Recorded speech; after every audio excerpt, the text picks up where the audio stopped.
بیڑا لینے کے لیے گیا، کہتا یہ بیڑا نہیں کھاؤں گا تو ہمارا گزارا نہیں ہوگا۔ یہ ایسی عادت پڑ جاتی ہے۔ مجھے اپنے ایک دوست کا واقعہ یاد ہے، وہ کسی کام کے ذریعے مظفر آباد آ رہا تھا کراچی سے، تو اس نے کراچی سے چلنے سے پہلے جو اپنا سامان تیار کیا، باقی سامان کے ساتھ اس کے اندر 250 پان لگا کر اس نے وہ بھی ساتھ رکھا کہ مظفر آباد میں تو پان کھانے والی پارٹی نہیں ہے، میں وہاں کیا کروں، میں تو مر جاؤں گا۔ سگریٹ پینے والا، بیڑا کھانے والا، پان کھانے والا، تمباکو کسی صورت میں استعمال کرنے والا، اگر وہ ایک دن 2 دن یا کچھ وقت کے لیے استعمال ترک کر دے، پھر دوبارہ استعمال کرے تو اس کے جسم میں فطور ہوتا ہے، چکر آتے ہیں، یہ اپنے آپ میں ڈھیلا پن استعمال کرتا ہے، اور اس اعتبار سے یہ تمباکو مخدرات ہیں اور رسول اللہ صلی اللہ علیہ وسلم کی حدیث کے مطابق منع ہے۔ آئیے اللہ کے نبی کے فرمان سنتے ہیں، ابو داؤد میں ہے، امام الانبیاء علیہ الصلوۃ والسلام فرماتے ہیں، نہا رسول اللہ صلی اللہ علیہ وسلم عن کل مسکر ومفتر، اللہ کے رسول صلی اللہ علیہ وسلم نے ہر نشہ آور اور جسم میں فطور بپا کرنے والی چیز کو استعمال کرنے سے منع کیا ہے، ہر نشہ آور چیز سے منع کیا۔ آپ کہیں گے سگریٹ سے تو نشہ نہیں ہوتا، بیڑا رکھنے سے تو نشہ نہیں ہوتا۔ ایک بندہ ہے جو مستقل سگریٹ پی رہا ہے، بیڑا رکھ رہا ہے، پان کھا رہا ہے، گٹکا استعمال کر رہا ہے، نسوار گھوم رہا ہے، اس کا معاشرہ الگ ہے۔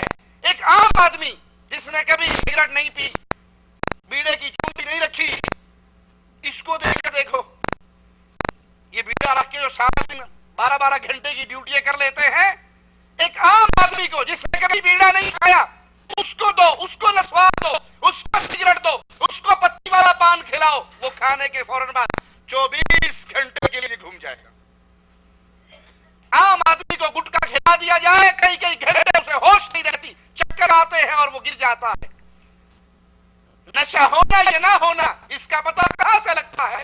ایک تو نشے کا عادی ہو گیا، اور ایک وہ آدمی ہے جس نے کبھی نشے کو استعمال نہیں کیا۔ اگر اس عام آدمی کو بیڑا کھلایا جائے، گٹکا کھلایا جائے، نسوار کھلائی جائے، سگریٹ پلائی جائے تو اس کے اوپر سوار ہو جائے گا، اس کا سر چکرا جائے گا۔ اسی کو اللہ کے رسول صلی اللہ علیہ وسلم استعمال کرنے سے منع کرتے ہیں۔ اللہ کے نبی علیہ الصلوۃ والسلام کی ایک حدیث بھی سن لیجئے، جس چیز کی زیادہ مقدار نشہ دے اس کی ایک چلو بھر مقدار بھی حرام ہے۔ اگر سگریٹ کی دو سگریٹیں پینے سے انسان کو نشہ چڑھتا ہے، وہ چکراتا ہے، اس کا ایک کش بھی حرام ہے۔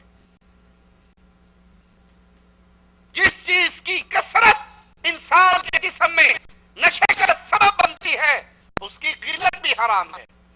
وگرنہ کتنے ہی نشئی ہیں جو 3 4 5 گلاس شراب کے پی جاتے ہیں، جو خاص طور پہ کے رسیاں ہیں، ان کو نشہ نہیں ہوتا، لیکن اصول ہے امام الانبیاء علیہ الصلوۃ والسلام نے بیان فرمایا، جس چیز کی کثرت انسان کو نشہ دے اس کی قلت بھی حرام ہے۔ تیسری وجہ اس کی حرمت کی، سگریٹ کا، اس تمباکو کا تلخ ذائقہ اور بدبو کی بنا پر اسے خبیث چیزوں میں گردانا گیا ہے، اور خبائث کو قرآن کی نص کی روشنی میں حرام قرار دیا گیا ہے۔ قرآن حکیم کی آیت اپنے دلوں میں بٹھائیے، وَيُحِلُّ لَهُمُ الطَّيِّبَاتُ وَيُحَرِّمُ عَلَيْهِمُ الْخَبَائِثَ، آپ ان کے لیے پاکیزہ چیزوں کو حلال اور خبیث اشیاء کو حرام قرار کرتے ہیں۔ امام الانبیاء علیہ الصلوۃ والسلام نے جو شریعت ہم تک پہنچائی، اس میں آپ نے 2 چیزیں بیان کی، ایک خبیث اور ایک طیب۔ پاکیزہ چیز حلال ہے، خبیث چیز حرام ہے۔ سگریٹ اپنے دھوئیں کی وجہ سے، اپنی بدبو کی وجہ سے، اپنے نشے کی وجہ سے تمباکو خبیث چیز ہے، یہ طیب چیزوں میں اس کا شمار نہیں ہوتا۔ میں آپ کو مثال دے کے سمجھاتا ہوں۔ آپ مسجد میں بیٹھے ہیں اس وقت، اس مسجد میں اگر کوئی آدمی وہ کس طرح نام نہاد مسلمان بھی ہو، کیا خیال ہے وہ مسجد میں آ کر سگریٹ پیے گا؟ جی، کوئی بندہ مسجد میں سگریٹ پیے گا؟ مسجد کیسی جگہ ہے؟ پاک جگہ ہے. یہ مسجد پاک جگہ ہے، یہاں ناپاک چیز استعمال نہیں ہوتی. یہ پاک جگہ ہے. یہاں آپ کو دودھ دیا جائے تو پی لیں گے، کھانا مل جائے تو کھا لیں گے. پاک جگہ پہ پاک چیز پیش کی جائے تو ہر بندہ آرام سے استعمال کر لے گا بغیر کسی. لیکن اگر پاک جگہ پہ ناپاک چیز دی جائے اس کو استعمال نہیں کیا جاتا. پاک چیزوں کو کھانے کے لیے رسول اللہ صلی اللہ علیہ وسلم نے کیا تعلیم دی ہے؟ کس ہاتھ سے کھائیں؟ دائیں ہاتھ سے. کبھی آپ نے دیکھا کوئی بندہ بائیں ہاتھ سے سگریٹ پی رہا ہو اور کوئی کہ بھائی اللہ سے ڈرو سگریٹ کو دائیں ہاتھ سے پیئیں، بائیں سے پی لیں؟ کوئی کہتا ہے؟ پانی پی رہا ہو کوئی آدمی الٹے ہاتھ سے بائیں ہاتھ سے تو ہر بندہ کہے گا نا کہ بھائی الٹے ہاتھ سے پانی نہیں، اللہ کے نبی نے دائیں ہاتھ سے پانی پینے کا حکم دیا. کوئی پانی پی رہا ہے، کوئی دودھ پی رہا ہے، کوئی شربت پی رہا ہے، کوئی جوس پی رہا ہے، الٹے ہاتھ سے کوئی کھائے کوئی پیے تو ہر بندہ منع کرے گا کہ پاکیزہ چیزوں کے کھانے کے لیے یہ والا ہاتھ نہیں، یہ والا ہاتھ ہے. لیکن کبھی سگریٹ پینے والے کو آپ نے دیکھا کوئی الٹے ہاتھ سے سگریٹ پی رہا ہو، یا نسوار کی چٹکی جو الٹے ہاتھ سے بنا رہا ہو، یا بیڑا شریف الٹے ہاتھ سے نکال رہا ہو، اور کوئی کہے بھائی کیا شرم نہیں آتی آپ کو؟ اللہ کے نبی نے فرمایا جو کھانا ہے اپنے دائیں ہاتھ سے کھاؤ. وہ کہے بھائی یہ وہ ان چیزوں میں اس کا شمار نہیں ہوتا جو دائیں ہاتھ سے کھائی جاتی ہیں. ان چیزوں میں اس کا شمار نہیں ہوتا جو دائیں ہاتھ سے کھائی جاتی ہیں. اس کا مطلب ہے پاکیزہ چیزیں دائیں ہاتھ سے کھائی جاتی ہیں اور یہ ہاتھ ناپاک چیزوں کے لیے بنا ہے. سمجھنے کے لیے یہ بھی کافی ہے. لیکن آئیے مثال پوری کرتے ہیں. یہ جگہ جہاں بیٹھے مسجد یہ پاکیزہ جگہ ہے. یہاں پر پاکیزہ چیز کھانے کو دی جائے تو انسان کھا لیتا ہے. لیکن ناپاک چیز اس مسجد میں بیٹھ کر کوئی کھانے کے لیے گیا گزرا مسلمان بھی ہو تو تیار نہیں ہوگا. باتھ روم پاک جگہ ہے یا ناپاک؟ جی کسی کو شک ہے کہ باتھ روم ناپاک نہیں ہے؟ ناپاک جگہ ہے.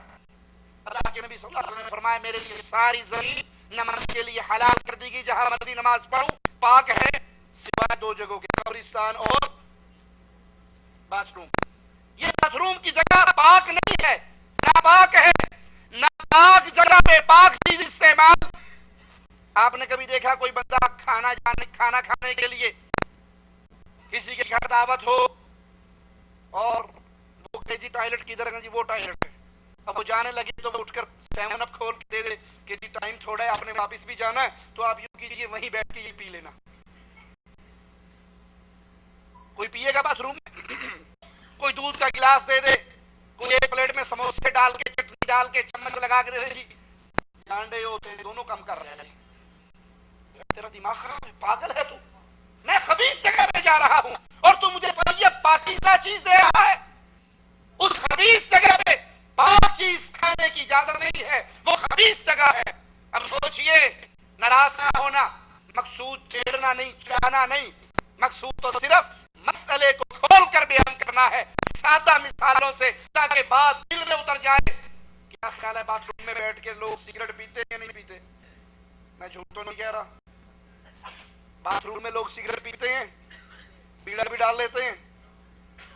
ریلے جو بیٹھے ہیں دونوں کا بھی کر رہی ہے. اب باتھ روم میں بیٹھ کے سگریٹ پیتے ہیں، آپ نے تسلیم کیا کہ باتھ روم ناپاک جگہ ہے، خبیث جگہ ہے. اسی لیے باتھ روم میں جاتے ہوئے خبیث جنوں اور جنیوں کے شر سے پناہ مانگنے کی امام الانبیاء نے دعا بھی سکھائی ہے. باتھ روم خبیث جگہ ہے، وہاں پر خبیث چیز پی جا رہی ہے. مسجد پاک جگہ ہے، یہاں پر پاک چیزیں کھائی جاتی ہے. اکثر آپ نے نمازیوں کو دیکھا ہوگا جب نماز پڑھنے کے لیے مسجد میں آتے ہیں اور ان کی جیب میں سگریٹ کی ڈبی ہو. وہ سگریٹ کی ڈبی کی جگہ کہاں ملتی ہے؟ جوتی کے اندر. کسی کے ہاتھ میں قرآن پاک ہو، کتاب ہو، کھانے پینے کی چیز ہو، مسجد میں آئے کونے میں رکھ دے گا نا بھی واپسی پہ لے لوں گا. لیکن کبھی کسی نے بیڑے کی ڈبی بھی نکال کے رکھی، سگریٹ بھی نکال کے رکھی، وہ آتے ہوئے جوتی میں چھپا کر آتے ہیں. جہو جی بو جوتی دے وچ ہے اوہو جی بوہے دے وچ ہے، برابر ہو جائے گا حساب. سگریٹ میں بھی اتنی ہی بدبو ہے جتنی بوٹ کے اندر بدبو ہے. تو بھائی یہ خبیث چیز ہے اور قرآن حکیم کی آیت سن کے وَيُحِلُّ لَهُمُ الطَّيِّبَاتِ